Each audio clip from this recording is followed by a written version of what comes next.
Welcome on in, everybody, to one of the final crossover Thursdays of the season. We are once again joined by Washington football team Locked On podcast host, David Harrison.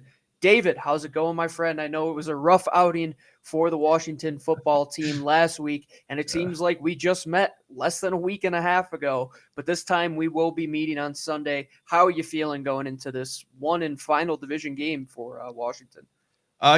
Personally, I'm feeling great. I appreciate it. It's always good to talk to you and always good to preview these divisional matchups.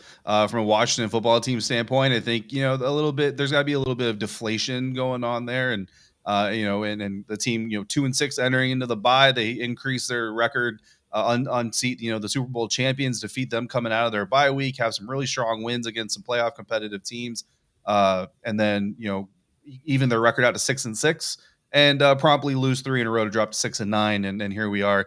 We're in I like to call this the mathematically relevant part of the season because while Washington not officially out of it, I mean, their chances of getting in, are fairly slim.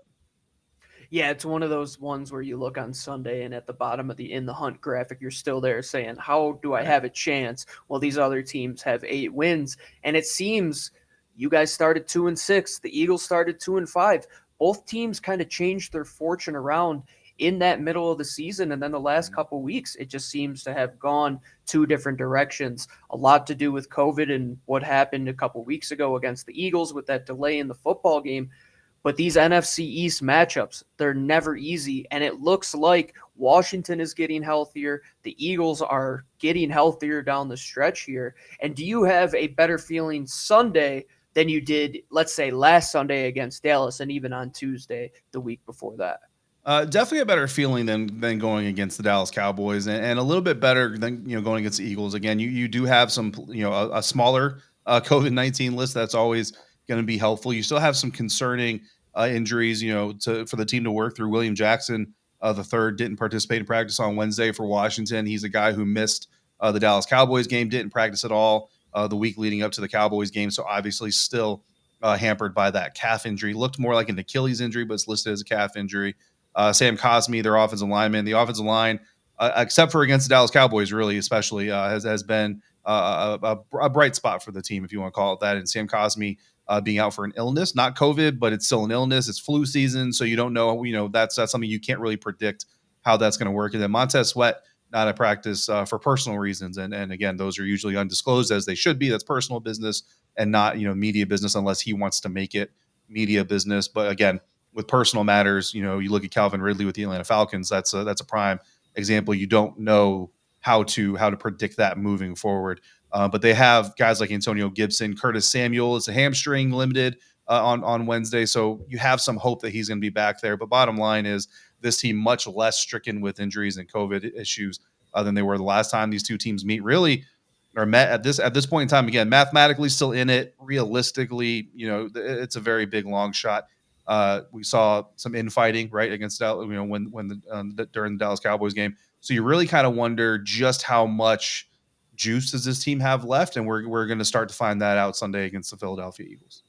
Yeah, and we'll get into more of the X's and O's in segment 2 and 3, but I think that's a great point that you talk about a team that is less banged up than the last time they played them. One of the guys that had a really big day against them, Miles Sanders, just broke his hand. He has a fracture Yeah. in his hand, so he will be out for this game. So now the Eagles, they're in one of those precarious positions where they will have to overcome adversity once again because Jordan Howard might not be there. They'll probably be down to their third and fourth running back. Even Kerryon Johnson was signed back to the practice squad this week, somebody who had spent some time on the Eagles roster earlier in the year.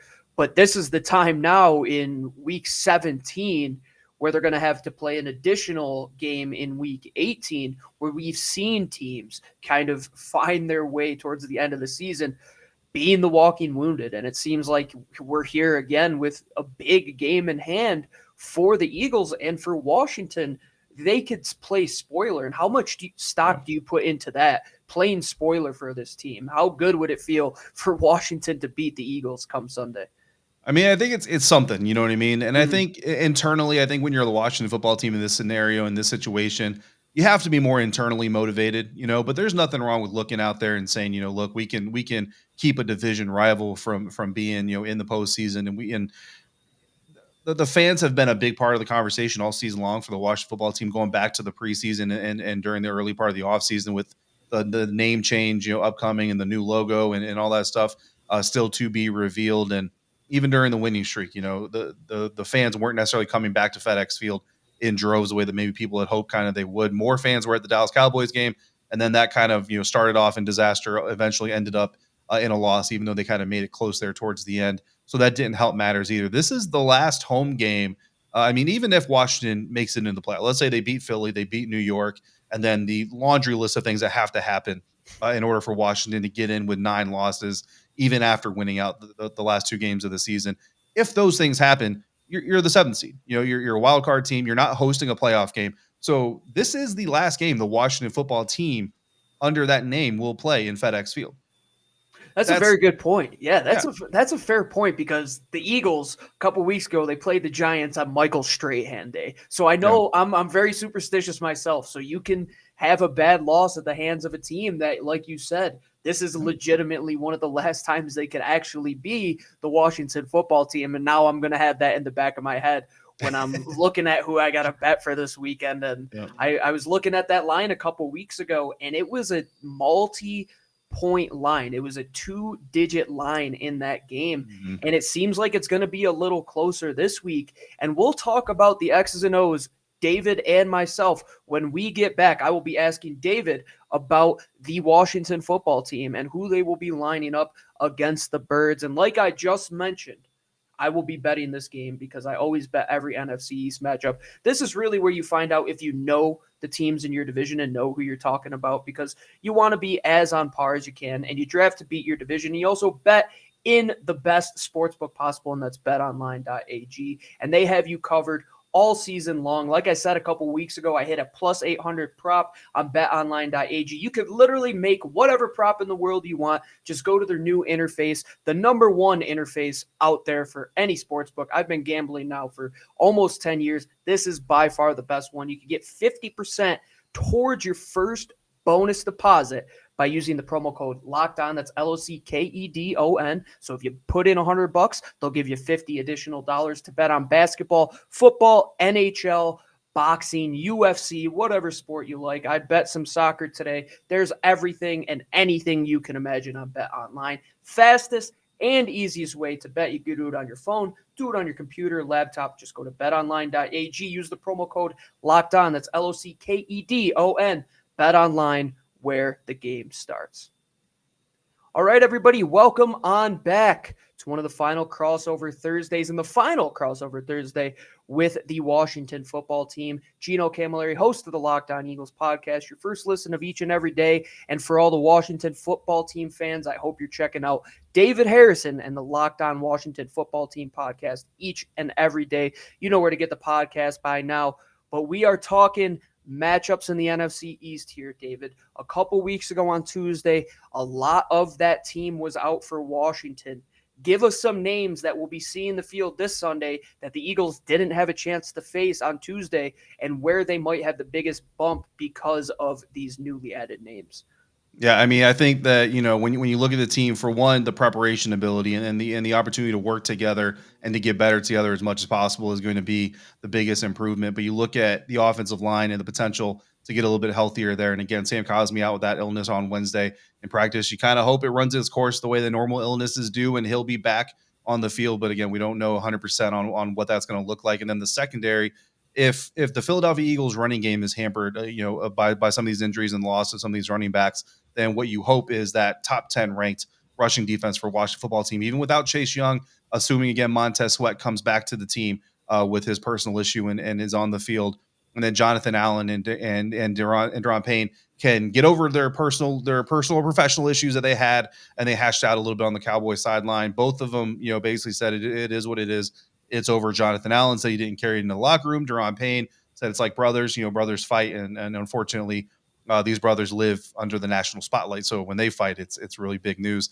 But until it's a real problem, we're not really all that too concerned about. I think it's a one time situation of frustrated defense. So they're looking to And we kind of go back to segment one where we talk about motivations, right? I think this team is looking to show themselves first and foremost that they are a more cohesive unit. It's kind of a Jekyll and Hyde type of situation. Is the 4-game winning streak Washington football team the real football team, or is this 3-game losing streak and then the 2-6 start Washington football team the real football team? I think what most people will say at 6-9 is, well, the 2-6 and the 3-game losing streak is more really who you are. But internally, you have to find out what your identity is.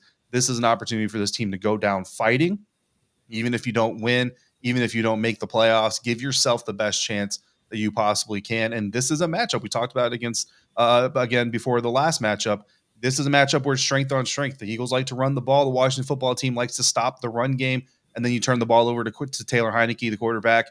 Look, he got benched against the Dallas Cowboys, and you can call it for whatever it is, injuries, banged up, whatever it is. 7 for 22, 2 interceptions is never going to win a game in the National Football League. So Taylor, a fighter, as deficient as he might be as an NFL quarterback compared to a lot of guys out there, the Aaron Rodgerses of the world, he's a great fighter. He's a resilient young man, and that's what they need from this team. So it really is. It's kind of that Rocky moment, and I mean it's the Philadelphia Eagles, so why not? It's not in Philly, but it's against the Eagles, so why not kind of invoke the spirit of Rocky Balboa? I think a lot of Eagles fans are getting mad at me for doing so, but that's really where this team is. They're kind of against the ropes. Everybody's doubting them. This is their chance to show. Are you a fighter, a contender, or are you a pretender, and have you been the entire time? And if they are a pretender, I mean, this team's got a lot. We were talking about in the preseason. This might be a team that's a quarterback or a running back or a wide receiver away from being a serious contender. If this team comes out flat against Philly and then again in New York a week later, there may be a lot more moves coming on this roster. Yeah, let's stick with that because I just found out the other day that Ron Rivera has only had 3 winning seasons as an NFL head coach. Yeah. And you talk about this. Can they go down swinging, or do they go down and have a repeat performance of what happened in Dallas? Where is your mind at with this team? Do you think it's that big of a swing that could happen in these last 2 weeks that Rivera could maybe even lose the locker room? I don't want to speculate on anything, but I would love to hear you because you're much more familiar with the team and what you have to think about it. Yeah, so Ron Rivera, I mean, there's a lot of layers. This thing, it's like an onion. I'm gonna list it. The Great Shrek, right? It's like an onion. There's a lot of layers to this thing. And to be honest, at 6-9, this team looks a lot like an ogre. I think Ron Rivera is still the right man for the job, and I think that the organization needs to continue to support Ron Rivera and what he does. I think there are some staff changes coming down the pike a little bit. I think there might be some new coordinators in the building for to the 2022 season. And I think what this team really needs to do is take a long, hard look at their veteran players. Their younger players, again, you guys like Sam Cosmi and some of your Jamin Davis, first round draft pick coming in, De'Ami Brown, a wide receiver who's a draft pick this last year. I think those guys they're in their developmental stages, and you just need to keep working with them. But when you look at your veteran players, you got to kind of start looking at who are going to be the lions in your locker room and who are the dogs. And I love dogs. I train dogs for a living for the Army, so I don't mean that in necessarily the negative light that it comes out, but in a comparative way, you need lions in the locker room because this is not a franchise that is under a positive light, whether it's due to football play on the field, whether it's due to organizational mishaps, obviously everything going on with Dan Snyder. This is a very hard team, right? Ron Rivera mentioned after the Dallas Cowboys team, these guys aren't robots. These are human beings. And then you have what happened with DeShazer Everett over the weekend before the Dallas Cowboys game, getting into the car wreck, going to the hospital and his girlfriend passing away. Unfortunately, there were other players that were there and witnessed the car accident. So, I mean, this is not an easy team to be a part of, right? So what you have to find out is who are the players that can stomach being a part of this team. That sounds really terrible, but that's really kind of the situation you're in. And that's what I think you're going to find out over the next 2 weeks. And the guys that aren't, there's an old saying, right, that says when people show you who they are, believe them. If there are guys on this roster that are not capable of being part of this team moving forward, you got to find that out in the next 2 weeks. And moving forward, you have to either get them on board or find new places for them to be employed. Right. It's almost like 1 foot out the door, you're already out the door to an extent. And I believe that Rivera is a very good choice morally, character-wise for the Washington football team. But I need to pick your brain on what he said because a lot of Eagles fans are confused that Kyle Allen is going to play, but Taylor Heineke is going to start. Walk us through this quarterback scenario. I know a lot of us are sitting here questioning what might happen on Sunday. They don't know who their quarterback of the future is. And I think, Ron's not going to sit up there and say our chances are out. We're done. But again, we're to the mathematically relevant portion of the season, right? And everybody knows that. And we're going to continue to say they're technically not out of it, but if we're being real, they're not going to the playoffs. 9 losses wasn't going to get you in the playoffs when there weren't 18, or 17 regular season games. Now there are, so there are teams that have the opportunity to win even more. And I think that's really what this boils down to, right? Ryan Fitzpatrick was always supposed to be a bridge quarterback. Now, who he was bridging to, that was kind of the question. Was it going to be Taylor Heineke? Was it going to be a future draft pick? Or was Washington going to get into the trade conversations during the offseason with maybe Seattle for Russell Wilson, Green Bay for Aaron Rodgers if he still wants out, Houston for Deshaun Watson if he gets cleared of all of his mess, or Tua Tagovailoa? That was a rumor that got really hot towards the trade deadline. And the overarching opinion or belief is that if Houston would have done the things to satisfy Miami's concerns about Deshaun Watson's playing time, long term, then they would have traded for Deshaun, and Tua Tagovailoa would have been traded to Washington, and Tua Tagovailoa then, in essence, would be your quarterback of the future, quote unquote. That didn't happen. Taylor Heineke had some solid performances, but this team never leaned on Taylor Heineke to lead them to victory, even during the winning streak. Some of the lowest pass attempts of his season came in those wins, and it kind of shows you what the team was leaning on to win those games. So when you have a quarterback that you can't rely on to lead you to victory, that's a problem. Then you look through the losing streak, and you have a quarterback that's also contributing to your losing streak. That kind of puts the puzzle pieces together for you. And again, we love Taylor and his spirit and his story, but stories don't win football games. So if Taylor's not your guy, you got to figure out if Kyle Allen can be your guy. Because if he's also not your guy, Ryan Fitzpatrick's another year older. He's coming off of injury. He's only on a 1-year contract. So he's not on your team unless you want him to be anyway.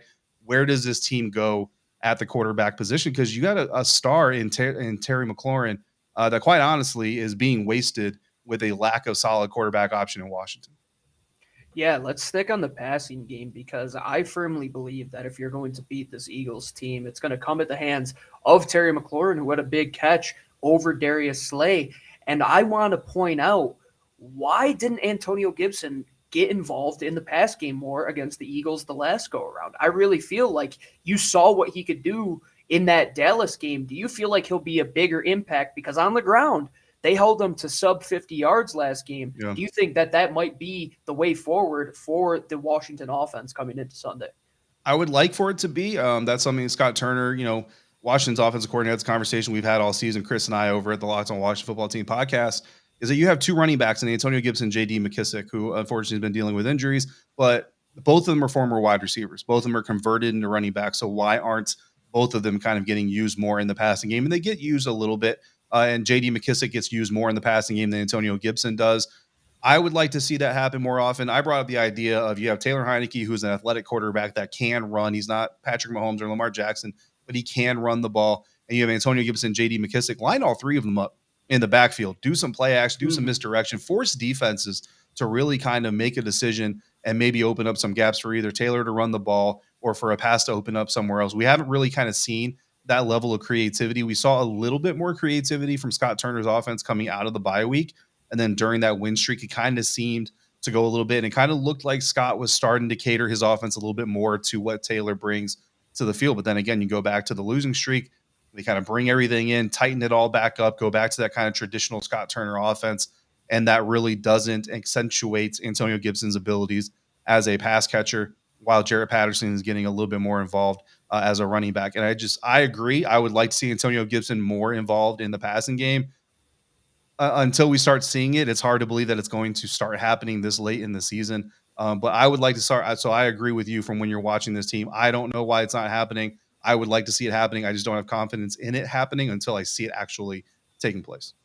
I would say that Antonio Gibson and Jarrett Patterson were by far my favorite running back in the last two respective draft classes. So seeing them both score against the Eagles a couple weeks ago was absolutely gut-wrenching. But we'll go to the defensive side of the ball before we finish up here. I think we know what the strength of Washington is. It's that defensive front.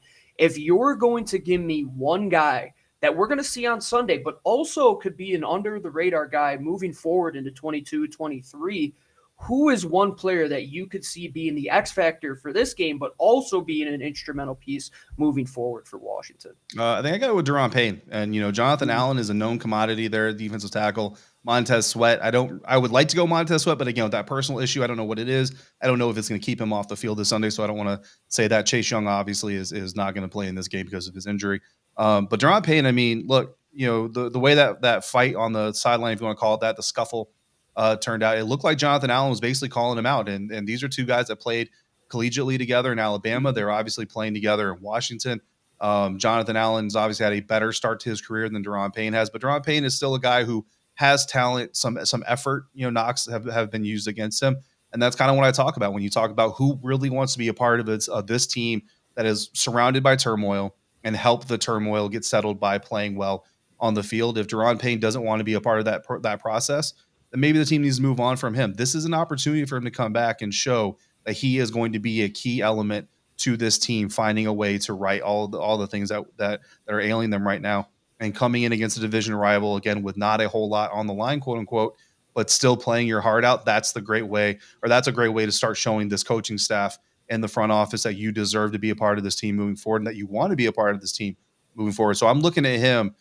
I'm going to be watching him pretty much every snap. Are you coming in with a fire lit under you after being called out by a team captain, getting into a fight and all this other stuff, or are you going to melt under the pressure?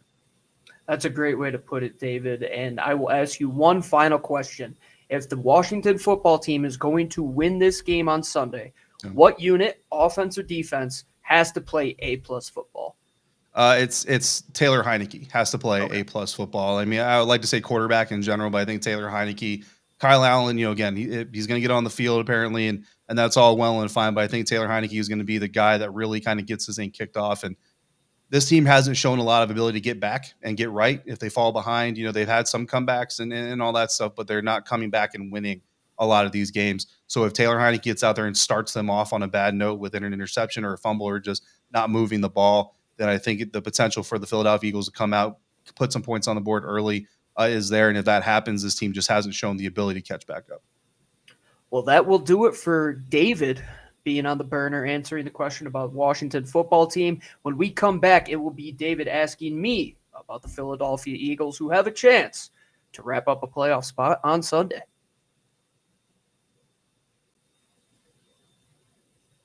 All right, guys, wrapping up this crossover Thursday episode, Locked On Eagles, Locked On Washington Football Team. I'm David Harrison. He is Gino Camilleri, your host of these two shows, co-host of these two shows. So, Gino, Philadelphia Eagles, you mentioned it, right? The playoff chase, the playoff race. If they beat the Washington Football Team and send the WFT, we assume, again, that the WFT moniker will not be sticking around for 2022. Maybe it'll be Red Wolves. Maybe it'll be Commanders. Hopefully it's not Defenders, because 6-9, you're not defending a whole lot of much right now. But we assume that this is the last time WFT will walk onto and off of FedEx Field. Philadelphia Eagles, did you expect this Eagles squad to be here in this position looking to clinch a playoff spot against a division rival? I know we all looked at the end of this schedule and said that division stretches the key stretch. It's killed the Washington Football Team, obviously, so far, but it's elevated the Philadelphia Eagles. Did you think this is where the Eagles would be at this point in time? And how confident are you that they're going to be a real noisemaker when the playoffs come, if they get in? Yeah, so for the first part of it, when Lou and I were breaking down this team prior to the season, there were two trains of thought. There were people that thought they legitimately had a chance to be a bottom 5 team, picking in the top 5 of the draft. But if you look at this team from 30,000 feet, where they excel is in the trenches. And I will put any football team at any given level with top defensive line play and top offensive line play on any given Sunday or whatever day you play, they have a chance to win football games. Vegas had them pegged at 6.5 wins. So breaking down the schedule, I had them right around 6 to 7 wins. But then you look at it in that first part of the season when we played your Bucks, who you're also the host of Locked On Bucks podcast. That was a bad part of the season. Nick Sirianni was getting his feet under him. Jalen Hurts was passing too much. The defense just couldn't really do anything. They start slow. They get to that middle ground where you play some of these teams, the Los Angeles Chargers, the Denver Broncos, some of these teams that are fighting for playoff spots, the New Orleans Saints, for example, and you do well in those games. And then ultimately the season was going to come down to this stretch for any team fighting for a spot in the wild card or the division. Dallas has succeeded more than I thought they would have, and they have a chance to go on and be the team that either Washington or the Eagles or Minnesota ends up playing on the road, or it could be the Bucks. But right now, it's that race for who is the best team at 7. And you look at the rest of the teams, I would say I expected New Orleans to be better. I would have expected Atlanta maybe to be a little better, especially where Matt Ryan is. But the Eagles have overachieved, in my opinion. And can they make noise? If the offensive line plays as good as they have, the defensive line plays as good as they have, like I said, I put them up against any team, especially in a season in the NFL where is there an elite football team? I don't know if there is. I think everybody is beatable. In college this year, there's not a great team. The NFL, there's not a great team. Parity is at an all-time high in this sport. And I would like to say that the Eagles could upset a team on the road. Who knows? But I don't think it'll be a blowout if it does happen. I think they'll keep it around maybe 6 to 7 points simply because they can grind games out in the trenches, beat you with that run game, which they were excelling at the last half of the year. And as long as Jalen Hurts takes care of the football, you're not going to be in a precarious position, field position-wise, to help out your defense, who has been playing very good ball under Jonathan Gannon. Yeah, and you mentioned the run game, you mentioned the running tag. Obviously, the strength of this team, the number one rushing offense in the National Football League, which makes me happy. I'm an old school 3 yards in a cloud of dust type of guy. But you mentioned it earlier. Jordan Howard, did not practice on Wednesday with the stinger. Miles Sanders with his broken hand, obviously not practicing on Wednesday. Kenneth Gainwell, an ankle injury, a limited participant, so maybe he actually plays. And then even Jalen Hurts still dealing with an ankle injury. Who's going to carry the ball for this Philadelphia Eagles offense? Let's get beyond Kenneth Gainwell and obviously beyond Jalen Hurts. Who are the players that Washington fans can expect to see on the field going up against this 8th ranked Washington football team rush defense? So it's going to be Boston Scott, a guy who has to step up in a big way. They've had him on this team for a multitude of reasons, special teams, as your returner, as your second running back at times. And now he's a guy who's a committee running back who has fresh legs and has been in spots where he has had to carry the load. But outside of that, they're going to do it via a committee approach. Get Gainwell, if he is playing with that ankle injury, he should be good to go. I thought he was limited in practice today, so he should be all right going into Sunday. Kerryon Johnson, like I mentioned earlier in the show, they signed him to the practice squad. But don't rule out a lot of the wide receivers lining up in the backfield. You've seen Devontae Smith a few times roaming around there. He did that a lot in the Washington game. Jalen Reagor has been behind the line of scrimmage. I wouldn't doubt that they get these wide receivers a few carries, especially in the absence of a guy like Miles Sanders and Jordan Howard, who are clearly the best 2 backs on this team, just looking at numbers-wise, looking at their ability to hit the hole, their vision, their patience. They've just been running very well.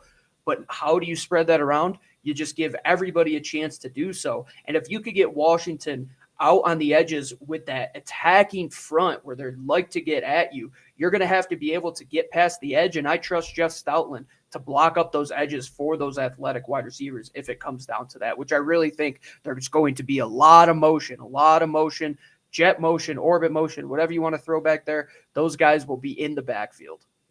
Absolutely. But you talk about those wide receivers, I kind of go back in my mind a little bit to that Miami Dolphins win over the Baltimore Ravens and how they came out the defense. So just so insanely unique on it. Like, it's insane that it actually worked, where they basically just completely stacked the line of scrimmage, stacked the box, and basically told the Baltimore Ravens that you're going to have zero time to develop a run. You're going to have zero time to get out of the pocket as a quarterback with Lamar Jackson. I'm not saying that Houston is going to be as brazen as to do that, but if Washington comes out and completely sells out to say, you're not going to beat us with that number 1 rushing attack, we're going to do everything we have to do to bottle that up.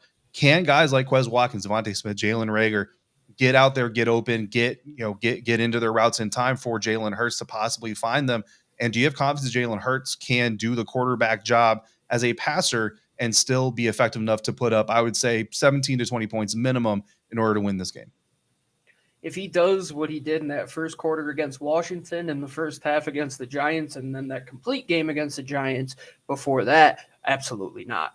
But if he did what he does in that last half of the game in both weeks, back-to-back games, where he steps up and he sits in the pocket and he's able to identify where the rushers are coming from And he has a good rapport with these guys. And Sirianni has been upping his game plan when it comes to those wide receiver screens. They didn't have much success in that department early on.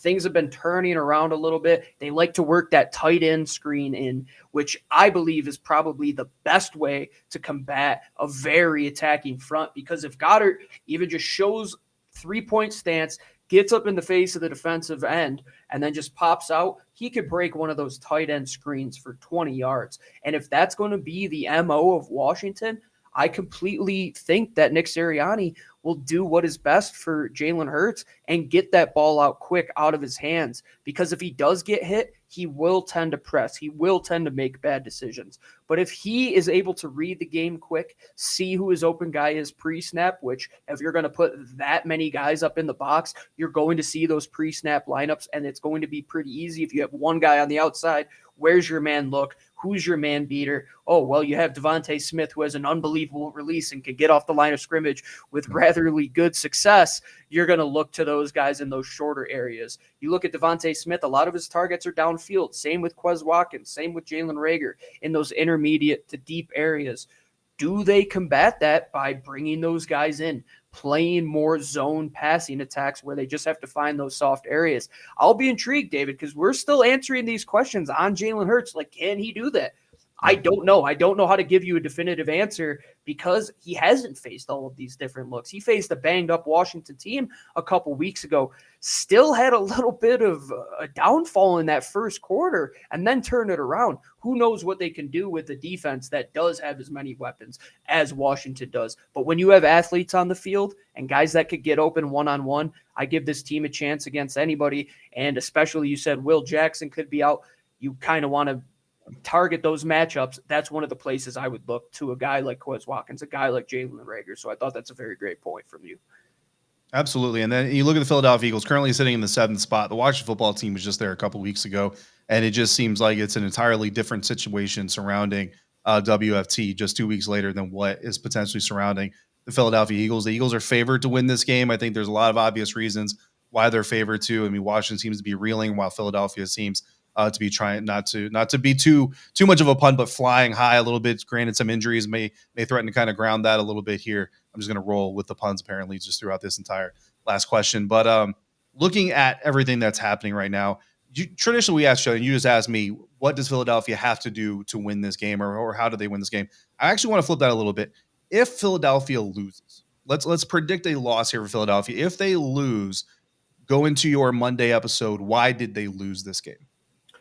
They lost it because Jalen Hurts wasn't able to identify the pressure up front, which caused them to hold the ball too long, which caused them to either fumble or turn the ball over. They were negative in the turnover department, either +2 or -2 or -3, which they have been in losing matchups. I look to that Giants game where you're going against a subpar team, a below average team, and you play down to their level, and they have this hits principle where the S in hits is smart football. If you don't play smart football from the quarterback position, it's all a downfall from there, because then the drops come, and then the lazy play on the defense comes because they're in bad field positions because you turn the ball over. It all starts with the quarterback, and if he could get things going, I really think it puts a good energy into that team. But if they lose, it's because they couldn't get after the quarterback on the other side of the ball, and it was because Washington was able to get after the quarterback on defense. Which, there you go. I think that gives you the key to a Washington victory right there, Gino. Appreciate the conversation as always. If the Philadelphia Eagles make the playoffs, I'm definitely going to want to have you back on, as much as Washington fans are going to be pained to hear division rivals talk about playoff games. Look, the best way to get to the playoffs is to win your division, right? In order to win your division, you got to beat the teams that are ahead of you in that. If Philadelphia ends up ahead of them, that kind of gives you the blueprint to a division title. So good luck to you this weekend, the rest of the season, and the postseason, if that is in the Philadelphia Eagles' future. Yeah, David, I really do appreciate it. And I know you got your Bucks to look forward to on the other hand, but right now I think Washington has a lot to play for on Sunday. This isn't a walk in the park. I always say take the NFC East, throw the playbook out the window. You never know what's going to happen on Sunday. And you know what? I could be having that conversation that you brought up on Monday. How did the Eagles lose this game? But we're going to think positive and we're going to finish it off. It's the holiday season. So we wish all the Washington football team fans a happy new year and a happy new season when that does come. And hopefully a happy new name that a lot of the fans are happy with. For David Harrison, I'm Gino Camilleri. You can find me on Twitter at GC24_football. Find him at DHarrison82. And David, where could they find your written work and your spoken work?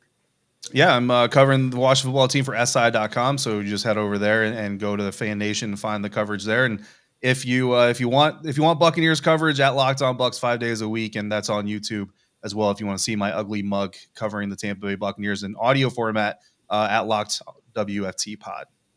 And you could find us, the entire Locked On Podcast Network, LockedOnPodcast.com, LockedOnEagles.com, on Twitter, at Locked On Birds, at Locked On Washington Football Team. And just make sure you're listening to us for your first listen, second listen, and any listen you listen to. Spotify, Stitcher, SoundCloud, Odyssey, anywhere where you get your podcasts. Make sure you tune in, rate, subscribe, and like on any platform. They're all free, and it's the best gift to share via word of mouth. Happy New Year to all our fans. Best of luck to the Washington football team on Sunday, and fly, Eagles, fly.